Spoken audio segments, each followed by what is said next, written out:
আমি আপনাদের বলতে চাই, আমরা ইরানে এতটাই বড় জয় পাচ্ছি যে মধ্যপ্রাচ্যে ইরানের সাথে হওয়া এমন কিছু কেউ কখনো দেখেনি, এবং তারা দর কষাকষি করছে, চুক্তি করতেও মরিয়া তারা, কিন্তু নিজ দেশের মানুষের হাতেই নিহত হওয়ার ভয় তারা বলতে ভয় পাচ্ছে। আমাদের হাতে নিহত হওয়ারও ভয় তাদের আছে। ইরানের নেতা হওয়ার মতো দায়িত্ব খুব কম মানুষই চায়।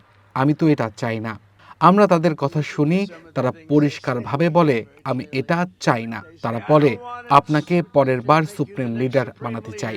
আমি বলি না ধন্যবাদ, আমি এটা চাই না। আমি ভেবেছিলাম যখন আমি এই ভ্রমণে গিয়েছিলাম, আমি এটাকে এক ধরনের ভ্রমণই বলছি, যা নরকের মধ্যে এক ভয়ঙ্কর জায়গায় যাওয়ার মতো। যখন আমি এমন কিছু করতে গিয়েছিলাম যা ৪৭ বছর ধরে অন্য যে কোনো প্রেসিডেন্টের করা উচিত ছিল।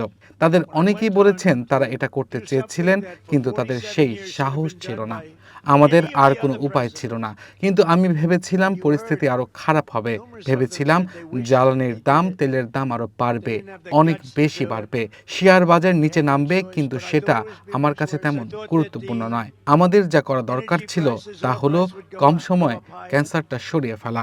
আমাদের ক্যান্সারটা কেটে ফেলতে হতো। সেই ক্যান্সার ছিল পারমাণবিক অস্ত্রসহ ইরান, এবং আমরা এখন সেটাকে সরিয়ে ফেলেছি, আর আমরা এটাকে পুরোপুরি শেষ করব।